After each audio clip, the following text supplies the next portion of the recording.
Welcome to this FuelSOME webinar. My name is Renatan. I'm senior researcher at the Zurich University of Applied Sciences, the Life Cycle Assessment Research Group, and I will guide you through today's webinar. The topic of today is fuel pathways, and the title of the webinar is Multifuel Pathways for the Shipping Industry. The FuelSOME project focuses on novel propulsion technologies for maritime shipping, using, on the one hand, fuel cell technology to power the propulsion system, as well as different fuel pathways for fuels, including ammonia, methanol, and hydrogen.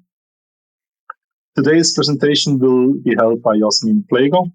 Jasmin is a researcher at AE Intec in Gleisdorf, Austria.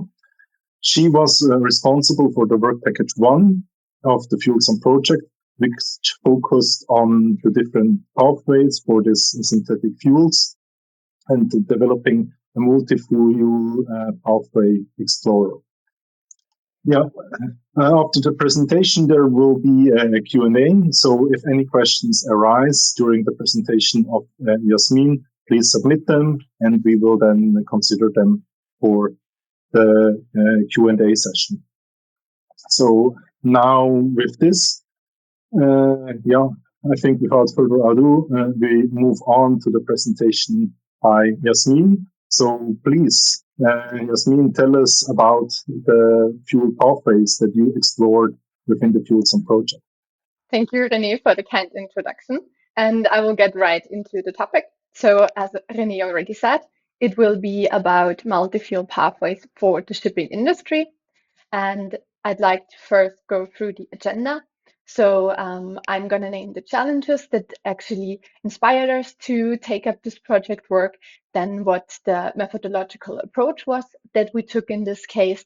Then for some practical insights, we're going to go through the results and interpretation for the case study Port of Rotterdam, since it's the biggest ocean-going harbor in Europe. And finally, we have conclusion and outlook. And as René already said, there will be the possibility for Q&A after that. So first, let me start with an introduction about AE Intec, so the research institute where I'm from, or where I'm working at the moment. It's an institute for sustainable technologies and was founded in 1988 as a non-university research institute. And today it's one of the leading institutions in the field of renewable energy and resource efficiency. We have quite a lot of different departments here. So the big ones are buildings, citizen networks, and industrial systems, as well as a technology development department that is divided into 3 different working groups. So here we have renewable energies, the thermal energy storages group, as well as the water and process technologies. So they are also working more on practical lab work and development of new technologies and prototypes in general. Now let me tell you a little bit more about the challenges that led to this FuelSOME project.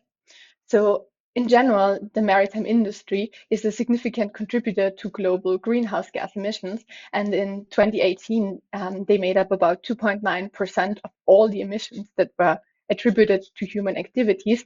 So in the general context, this means that there's definitely a need for identification and deployment of alternative fuels.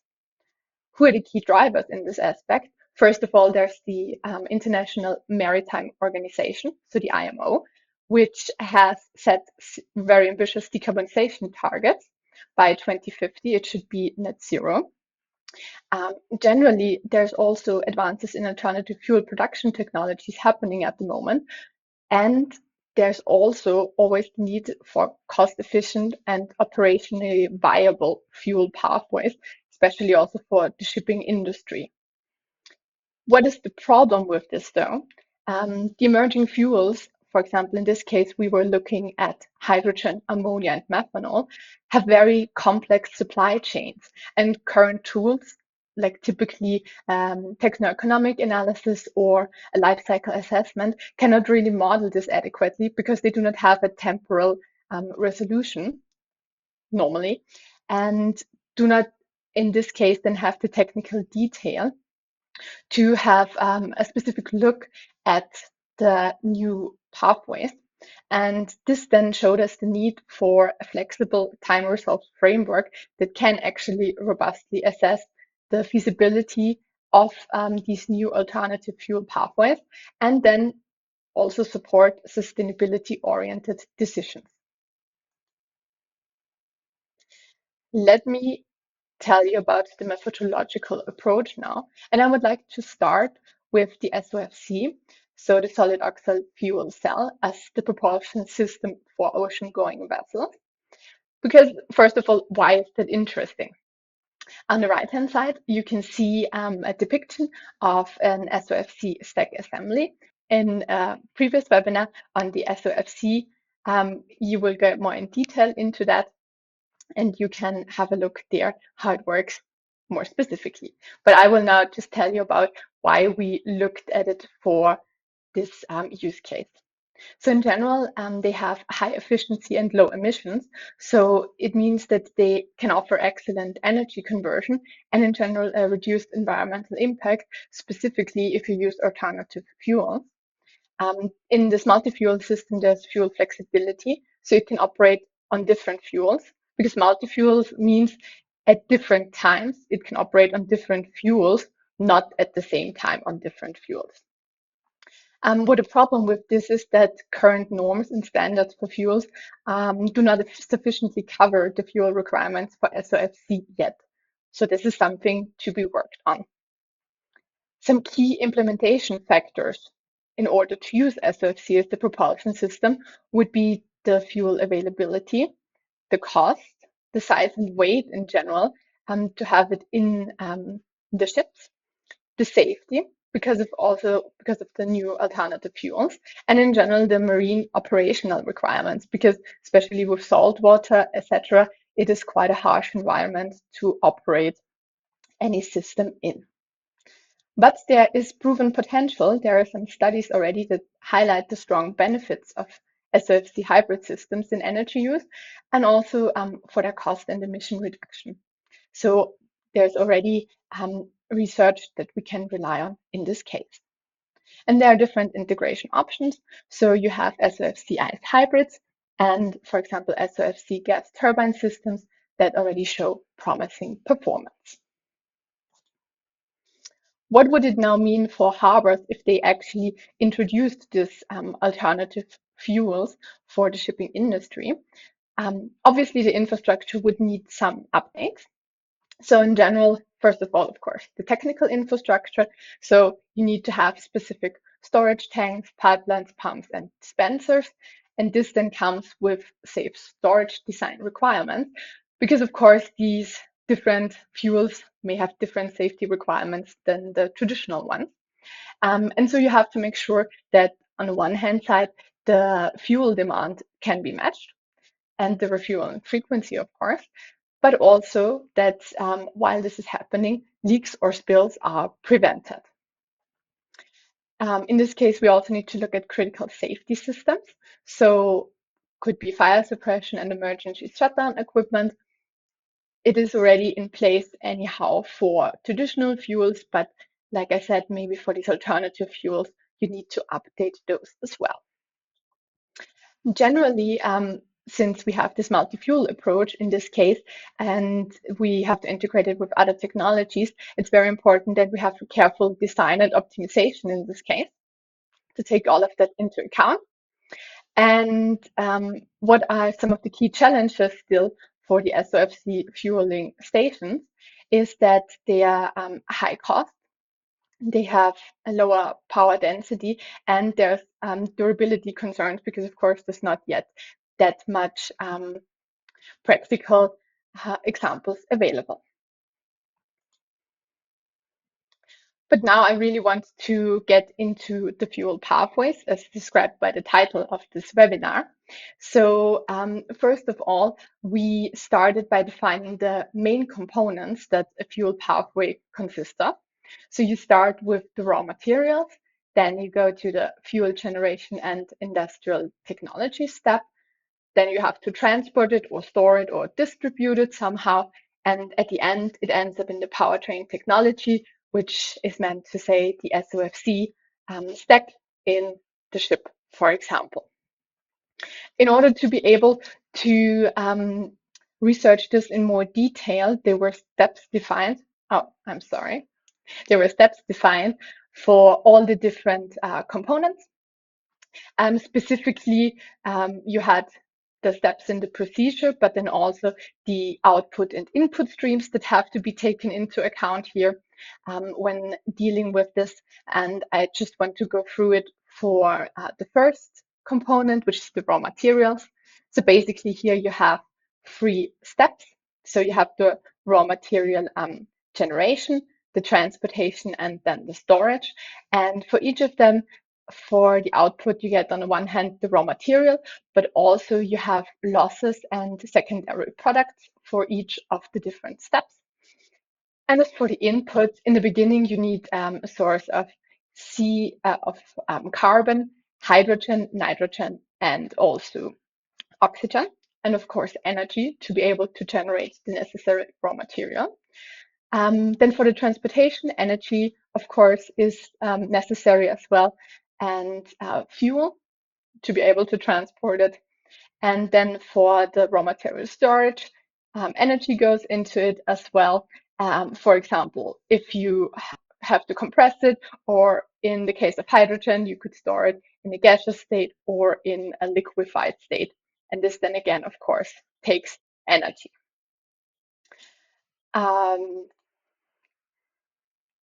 Exactly. So now, if you want to get into this in a bit more detail, you can, of course, have a more in-depth look at the slide, but also check out the FuelSOME deliverable 1.2b. Here, in general, the complete research on these multi-fuel pathways that we have done during the FuelSOME project is summarized, and you can find all the fuel pathway use cases that I will show you in more detail there as well. In order to show you or to give you more of a practical insight into the fuel pathways, I would now like to show you an example use case, which is the hydrogen use case number 1. And this is defined as the hydrogen production by PEM electrolysis. So as you can see here on the right-hand side, we have a very pretty diagram, which shows the different steps of the procedures. And this is first needed to define any fuel pathway that we know, okay, first of all, importantly, what is the synthesis step? In this case, it's the electrolysis that then actually produces our desired fuel, which in this case is hydrogen.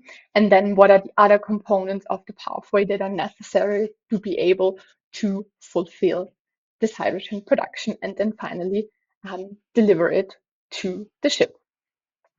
So for each of the use cases, the different steps are defined. In this case, we start with the initiation of the hydrogen production process through solar and wind powered PEM electrolysis by the fuel producer. And then finally end with step 6, the decompression of the stored hydrogen is needed, and then delivery to the SOFC fuel cell that is on board the ships at, in this case, the Rotterdam harbor. This then leads us for each of the fuel pathways to also obtain some conditions around it to be able to actually make the pathway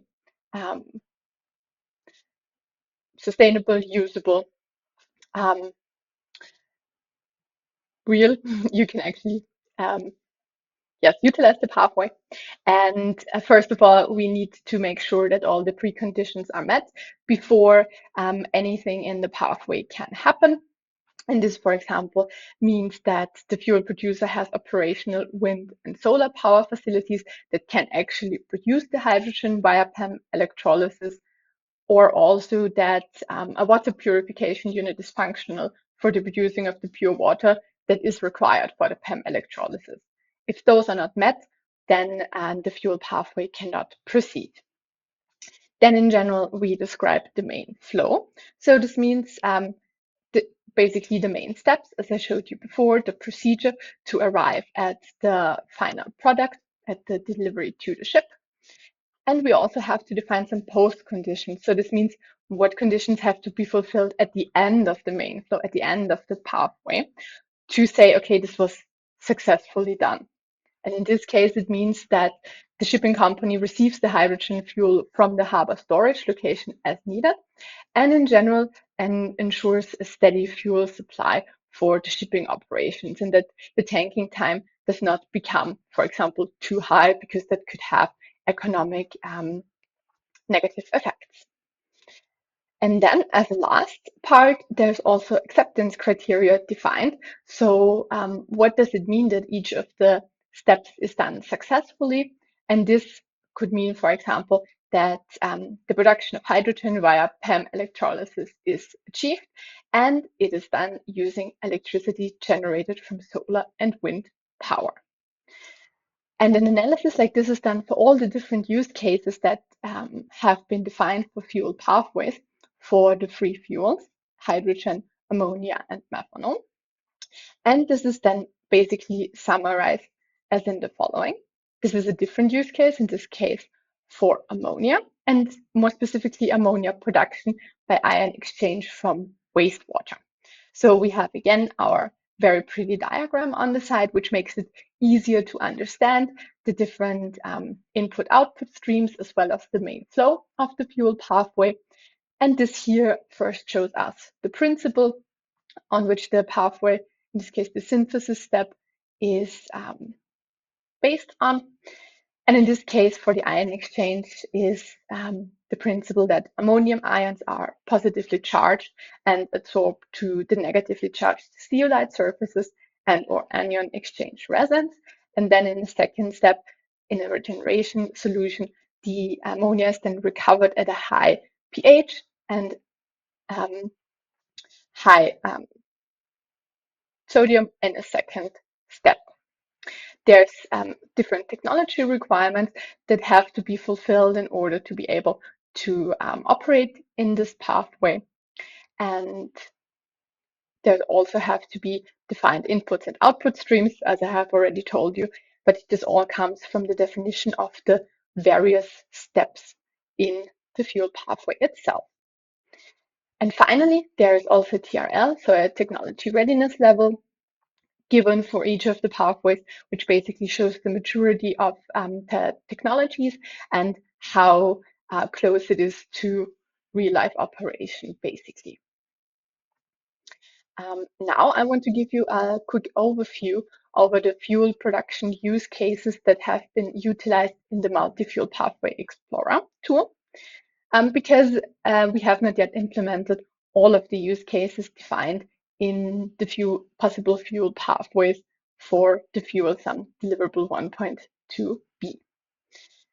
So for hydrogen, I would like to start with more or less the basic use case that we have already seen, which is the hydrogen production by PEM electrolysis.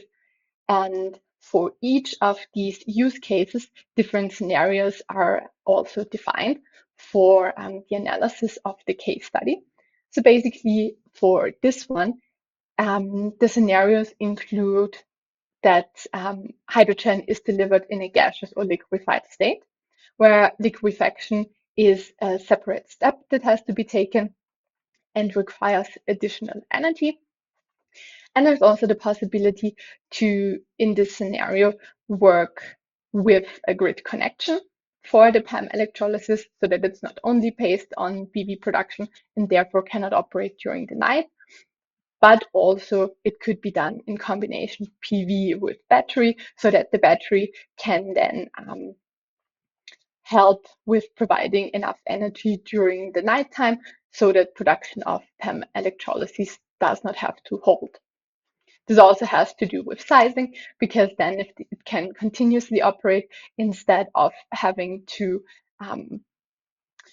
gain back what they lost during the night, the PEM electrolysis can be scaled down, which means less cost in total. The second hydrogen use case we investigated is the hydrogen production from biomass by steam gasification. And here various biomass sources have been used for the different scenarios, including wheat straw and palm kernel shells. And again, hydrogen can be delivered as gaseous or liquefied. The different colors mean basically that for the black pathways, these are kind of the established pathways for production of this type of fuel, and green is more the emerging ones. It doesn't mean that the technology itself has to be emerging, but it is emerging for this type of fuel production. Next, I would like to go through the ammonia use cases. So as I said, LEC is the established one, and ammonia production by Haber-Bosch synthesis has been established for quite some time. But as the new emerging use case, we also had a look at ammonia production by ion exchange from wastewater. I've shortly showed you that before, how it works. And here the scenarios include varying sources of wastewater, so municipal as well as industrial, and varying nitrogen concentration, which has an influence on the efficiency of the pathway, as we will see in the results later on. Now let me finish up with the methanol use case, which is methanol production by biogas conversion. And similar to the biomass gasification of the hydrogen use case 2, we have the scenarios as a variation of the biomass sources. This leads us now nicely to the Multifuel Pathway Explorer tool that has been developed within the FuelSOME project. And I would like to start with a quick overview of the library. The Multifuel Pathway Explorer is built up as a Python library, and it contains two modules, which is on the one hand the component module, and on the other hand the pathway module, and these then contain classes of the same name within them. So the component class is basically the fundamental building block for the fuel pathway. And here, for each of the components, the input and output streams can be defined. And here, the physical process within this component is computed. And this then links demand and supply as well, which is then important for the overall pathway calculation.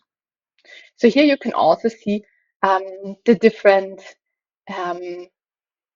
components of the pathway that we have seen a little bit in summary beforehand, and I will go into more detail on the next slide what this actually means and how they have been defined.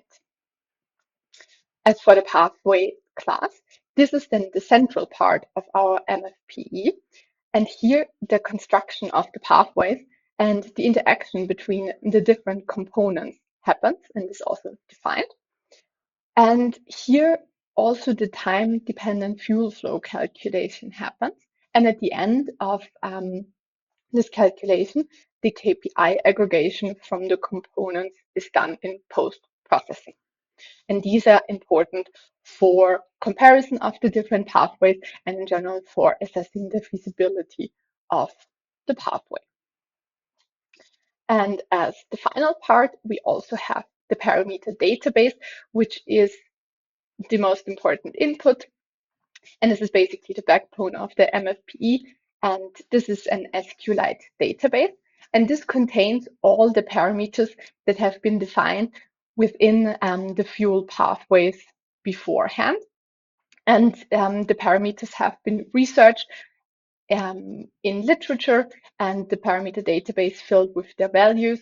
But still a big part is that there needs to be verification and validation, especially of scale-up functions and the applicability of the various parameters in our modeling, which still needs to be done.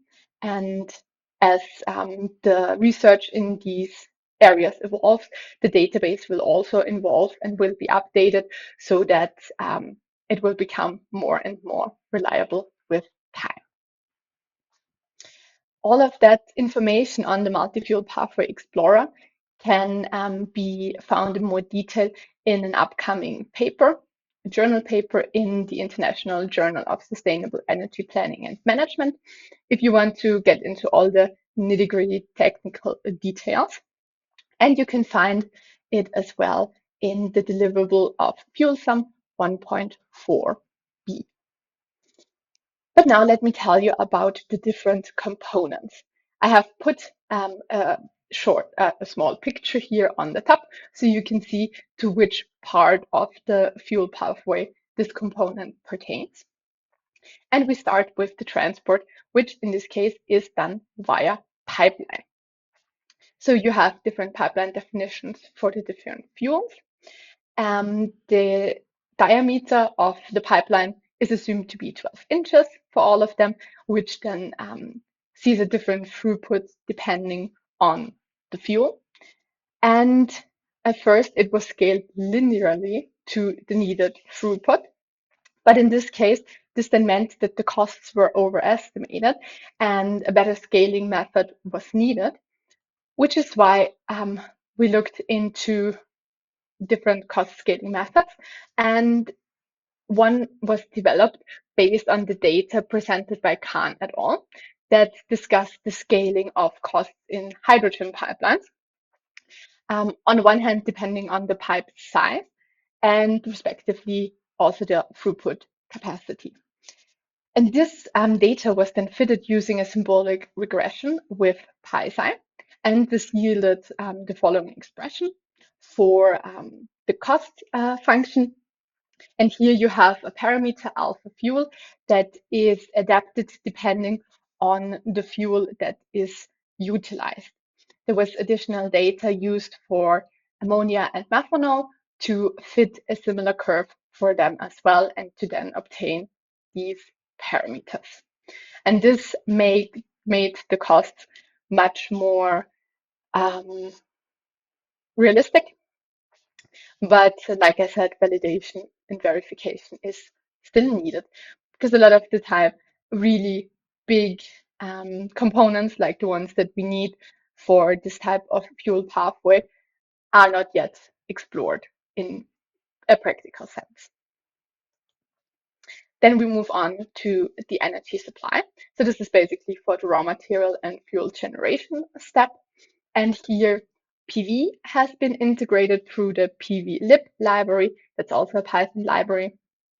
And OpenMateo was used for the weather data that is utilized in the calculation of the PV generation. And this is then location specific. So in the definition of a pathway, you also define the location, and depending on that, the irradiation data will be utilized in an hourly resolution from the historic weather data.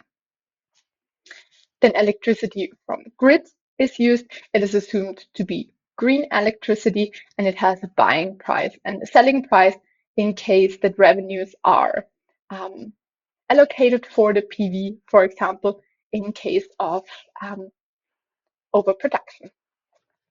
And then we have also the biomass, which has a buying price and a lower heating value that is necessary for the calculation of energy demand and energy supply later on. And then we come to the storage component. And here there were different tanks defined. So there's one for hydrogen that also basically includes the liquefaction step. But as I said before, information on the relevant sizes is sparse. So we are talking about quite big dimensions. And at the moment, a lot of the data is only available for small scale demonstration vessels. And existing storages that could have a relevant size, we could not get any more detailed information on them. They were not available yet. There was a separate tank that was then defined for ammonia and methanol. And finally, also as a specific for the case study of Rotterdam, there was a salt cavern defined as a type of seasonal storage for the hydrogen. And here, surface OPEX and CAPEX costs were added, as well as subsurface OPEX and CAPEX costs, and the electricity to get the hydrogen into and out of the storage. Now we come to maybe the most interesting step, which is the production. So from raw material to the fuel generation in industrial technologies. And here I have only listed the three prominent pathways, basically, so the established pathways, but of course, there's also details available on all the other synthesis steps of the more emerging technologies. As I said, check out the paper or deliverable. You can find the information there. So for the PEM electrolysis, there's on the one hand the electricity source defined, so in this case PV as input, and wind, that is still an option to be implemented. Then we have the ammonia synthesis, which here you can get the nitrogen from air through an air separation unit, so-called ASU. And the hydrogen is supplied from PEM electrolysis as an input, so that's basically a separate component, a separate synthesis step. And the energy is covered by electricity again, so PV wind as above, and a battery could be implemented if needed. But here, one of the things that is still a part of the verification validation is that the energy demand of this synthesis might be underestimated. So this still needs to be looked into in more detail. And then for the methanol synthesis, we have a syngas that consists of hydrogen from the PEM electrolysis as an input, and gasification gas that is generated from biomass, plus then gas cleaning of the gasification gas. And the feedstock for the biomass gasifier is wood, as well as three other input sources. It could also be palm kernel shells or wheat straw that we've defined, or pine cones. And then for the electricity source, here it's grid or PV wind as an input. And then we move on to our final component, which is the port. So here we, as the base case, defined the Port of Rotterdam.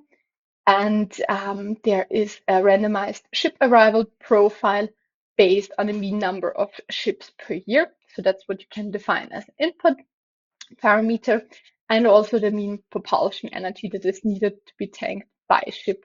So you know how much fuel you need per time step. What is important in this component is that it tracks all the ships and the waiting times, as well as like the refueling time in the port. So you can use that as a KPI as well. And you have SOFC efficiencies that are considered for all three fuels for the well-to-wake modeling. And here I would like to thank AVL Lease GmbH and specifically the Fuel Cell Systems division that have provided us with these efficiencies for the modeling. But of course, we don't only have components defined, we also need some utilities. So basically, it's the database that I've told you before. It's currently in use, but like I said, could be updated at any time if newer parameters or data become available. There is a max flow optimization for time-dependent simulation that is happening within each time step, and this is based on a graph-based data structure. And here the Python library of Network X has been utilized. And then there's the simulation output, post-processing, and plotting visualization, where I'm going to show you an example later on with the results of the case study of Rotterdam. And there's also a KPI calculation module, so key performance indicator calculation module within the Multifuel Pathway Explorer. And I'm going to go into more detail on this one right now, because I think this is what we all want to know more about, how we can then actually compare the fuel pathways that we have defined and looked into. And In this case, there are 3 KPIs that have been defined as of now for the comparison of fuel pathways. And this is first of all the levelized cost of fuel. So here we have the total lifetime cost that include investment and operation costs associated with the fuel generation, transportation, storage, and consumption, normalized over the energy produced and broken down for the time period in which the use case is simulated. Then we have the pathway efficiency. So you can either look at the single component efficiency, so what goes out, through what comes in, basically output stream through input stream in terms of energy demand. And then you have the whole the pathway efficiency from well to wake, which means you take the achieved propulsion energy at the end and you divide it by the complete energy demand of the pathway. And then as the last KPI, we have the pathway technology readiness level, the TRL, that I've shown you shortly before as well. And again, this is the majority of the technology, and we have defined 3 different ones in this case. So we are working with the mean TRL across all the different components. There's also the minimum TRL, so what is the least mature technology in the fuel pathway, as well as a cost-weighted TRL. And of course, one of the most important questions to ask is, what is this multi-fuel pathway explorer applicable to now? Who can use it? What are the outputs? Why is it relevant? Let me answer all of those burning questions right now.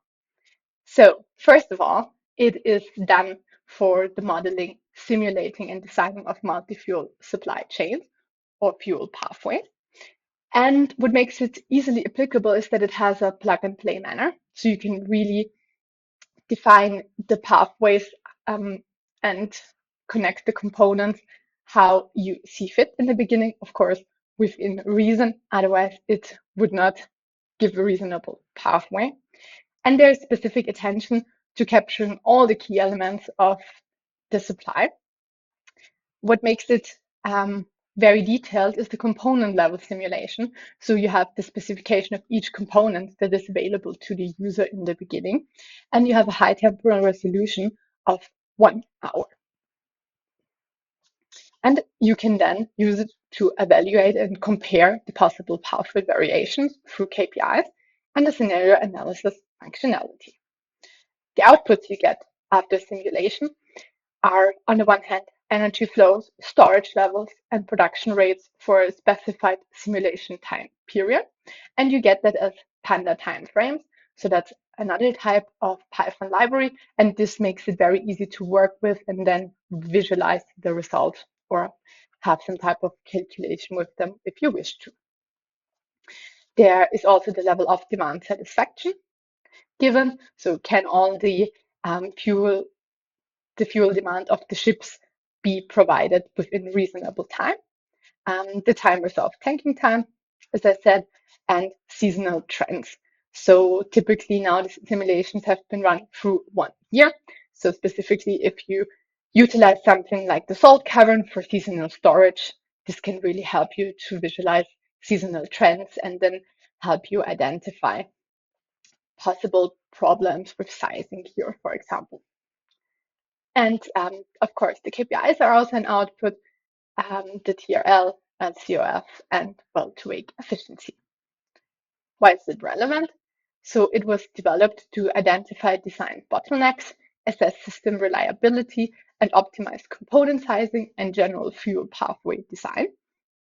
And this is in general critical for real-world system design and scale-up, because as I've told you before, these are emerging pathways for alternative fuels, and there's not a lot of hands-on practical data available yet. So this could be a first step in the direction of making this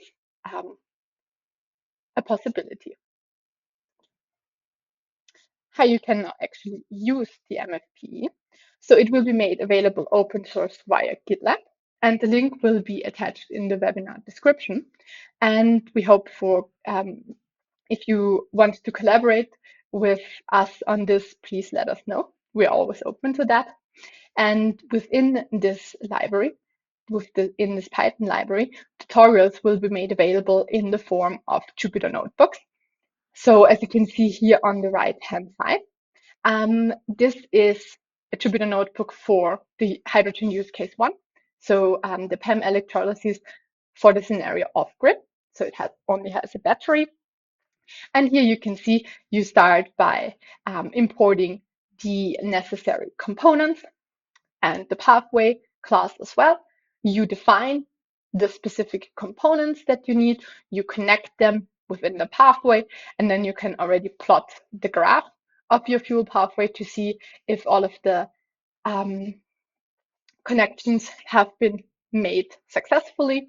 And then you can start running your simulation and your KPI output and all the other things. So this will help guide you a bit in getting to know the Multifuel Pathway Explorer in more detail.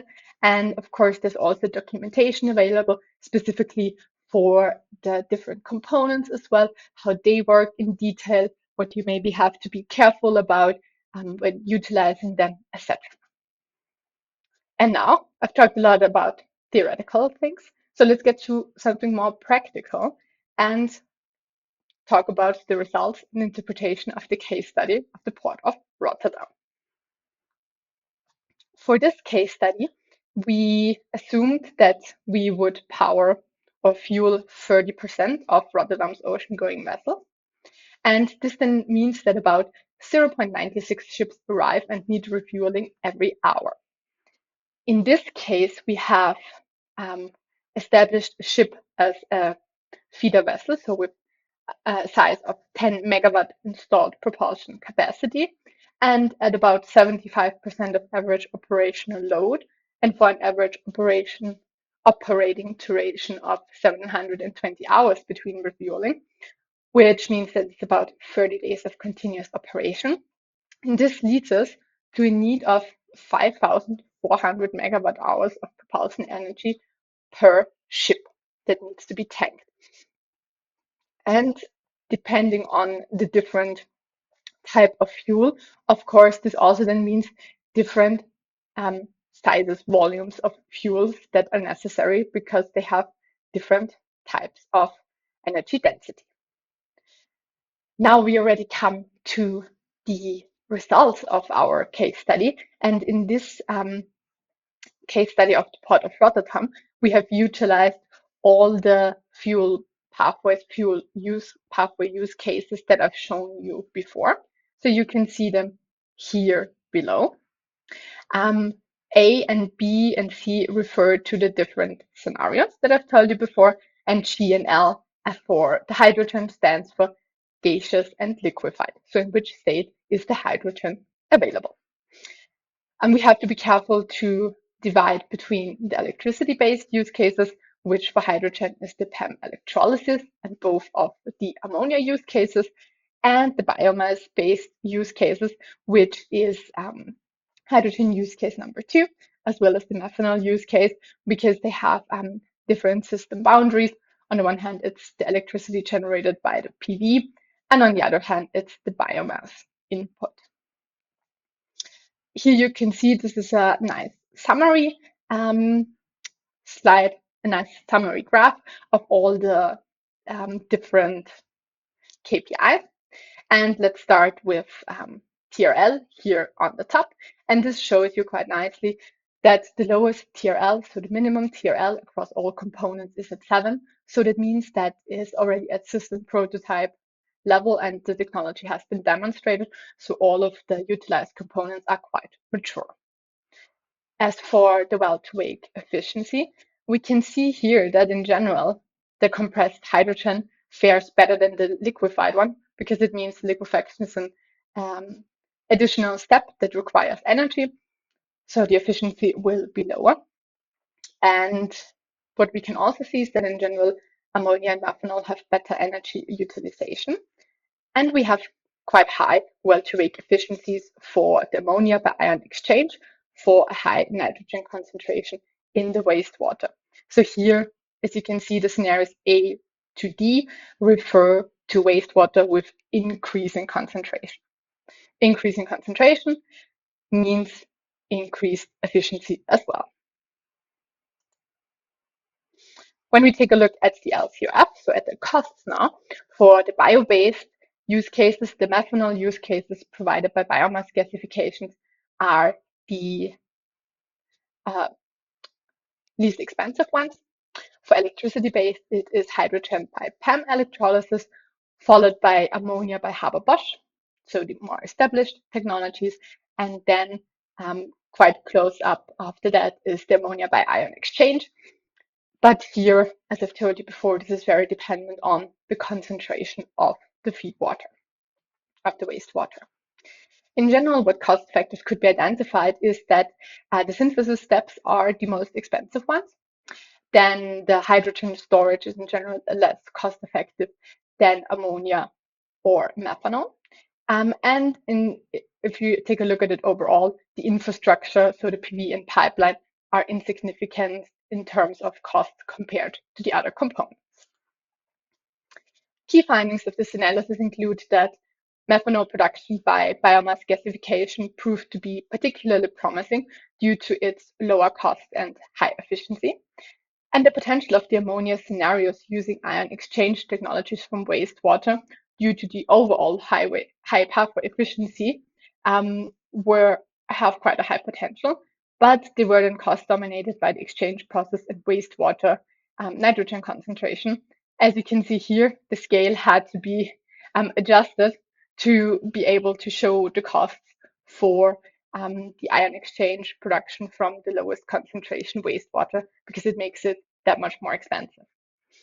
And what it also showed is that there's a critical role of the component level modeling and the fuel pathway configuration when you want to optimize the performance and identify system bottlenecks. With this, I would like to conclude the webinar and give you a short summary and outlook. So what we have seen is that SOFCs as the propulsion system for ocean-going vessels are key in order to be able to achieve a net zero emission shipping industry that provides transport of goods on a global scale. And we have shown that several different fuels, that is multi-fuels such as hydrogen, ammonia, and methanol, are considered at the moment to be achievable, but the existing norms and standards not yet sufficiently cover the SOFC fuel requirements, especially in regard to contaminant limits. So there's fuel refinement that needs to happen along the pathway that still must be further assessed. And of course, also including the feasibility at larger scales. However, the multi-fuel pathway fulfills one of the overarching objectives within the FuelSOME project. So we could achieve the design and modeling of an integrated technology concept that encompasses the entire fuel pathway from the energy generation to the end use, which includes electricity generation, fuel conversion, storage, and distribution aspects for the application of an SOFC stack in the maritime sector.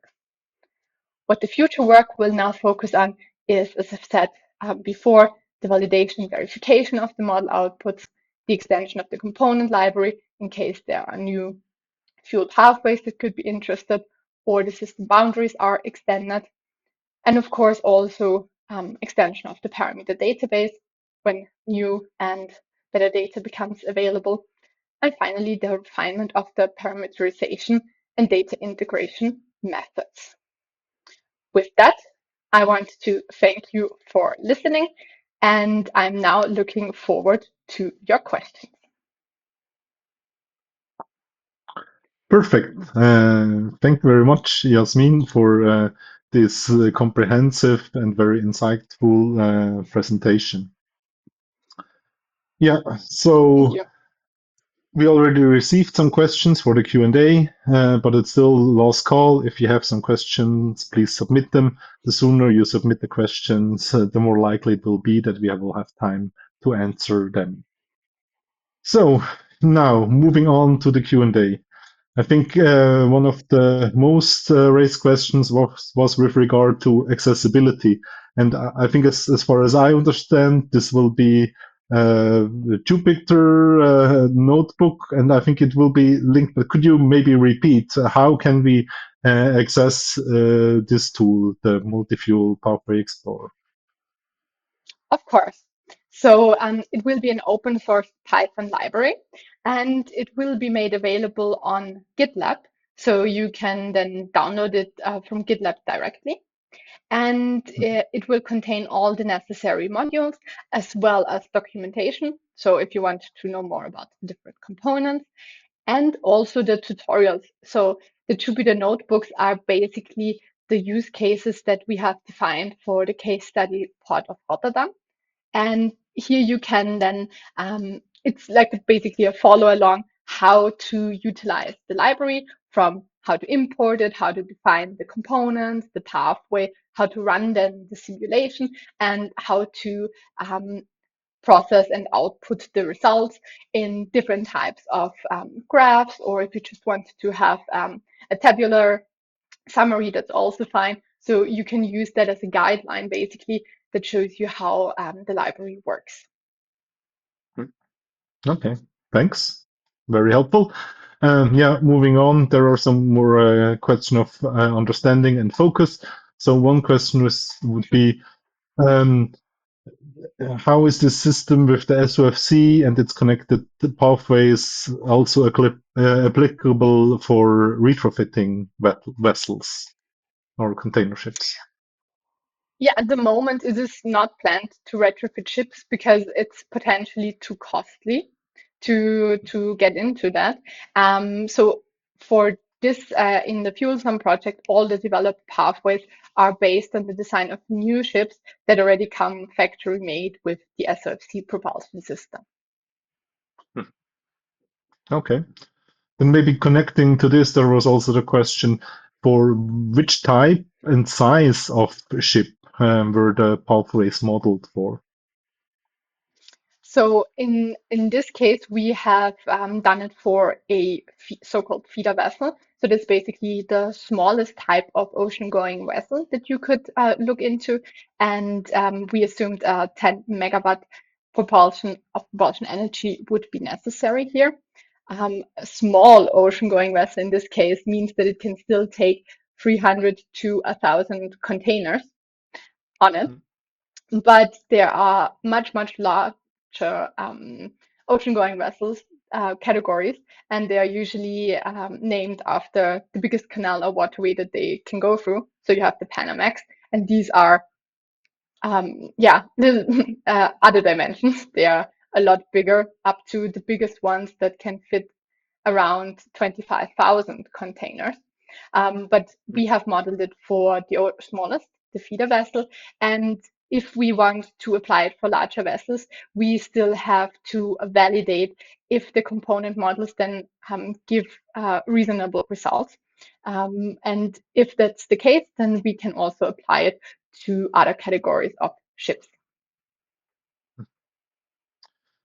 Okay, then also there were a couple of questions on the selection of fuels. And we also learned, like in the first webinar of this series, that the fuel cell system could also be operated with other fuels, including methane, liquid LNG, and others. So, yeah, why were these specific fuel pathways for ammonia, methanol, and hydrogen selected? And would there be other promising pathways based on your analysis? In this case, these fuels were selected because they can or have been proven to work well with SOFC systems. And it is possible to have green fuel pathways, so to make them with less emissions and make them more sustainable.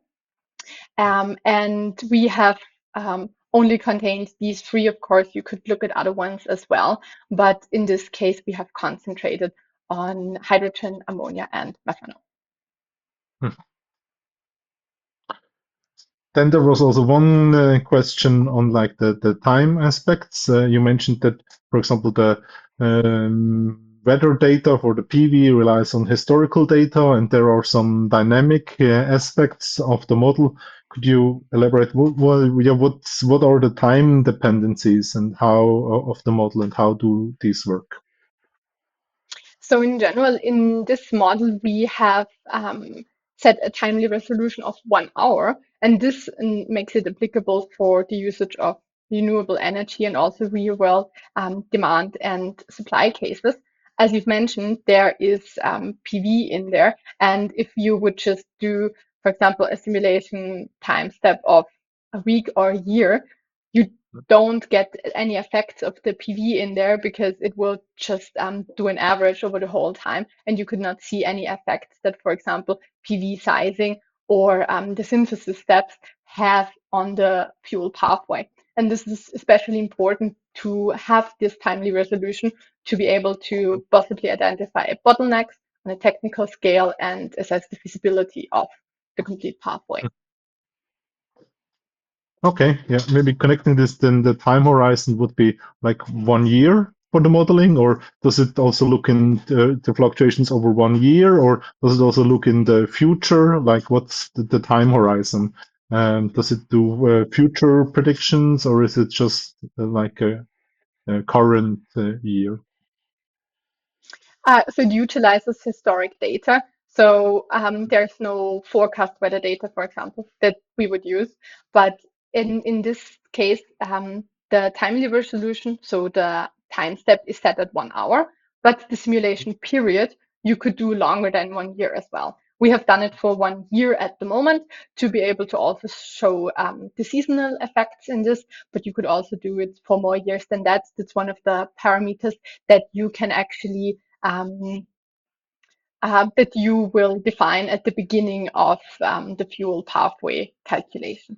One question was with regard to marginality and constraints.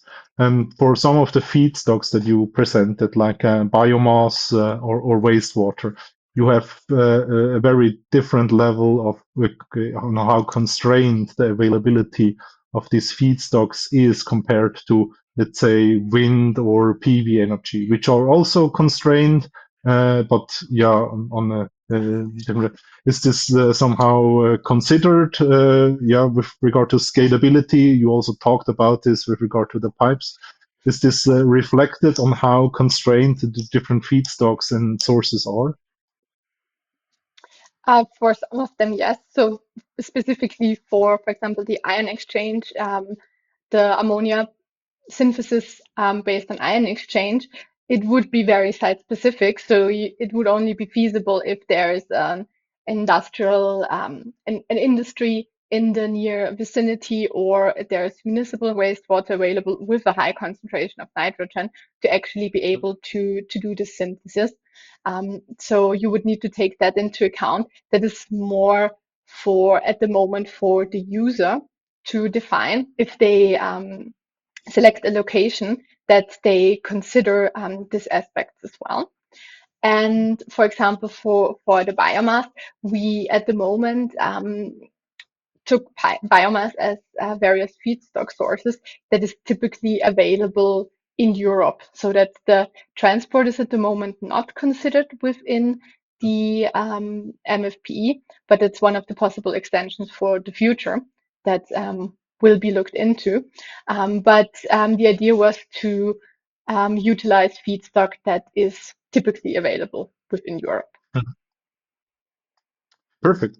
Thanks for this detailed answers. Yeah, I think we are approaching the end. I would like to conclude with two questions from me. And the one question would be based on your opinion, what is the best feature of the multi-fuel pathway explorer?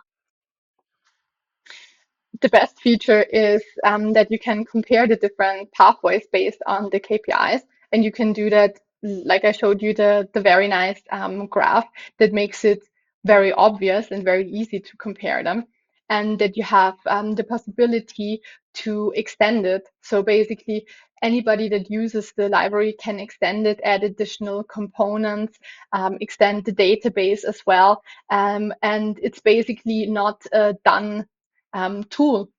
It will live, it can be adapted, and I think that's a really cool feature. Okay, then maybe, and to conclude, is if you could pick one feature that you would want to implement into the Multifuel Pathway Explorer, what feature would it be? I think it would be to maybe make it a bit more.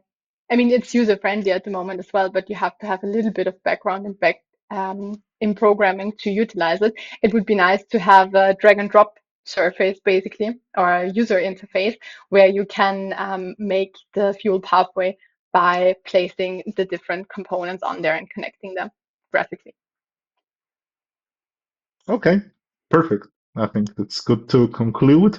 So, yeah, Yasmin, thanks very much for this interesting presentation, as well as all the comprehensive answers to the diverse questions. Furthermore, I would also like to thank Albert and Kerstin from the AVL team that supported the technical side of this webinar production. And let's say, I hope that you join us also for the last webinar in the FuelSOME webinar series.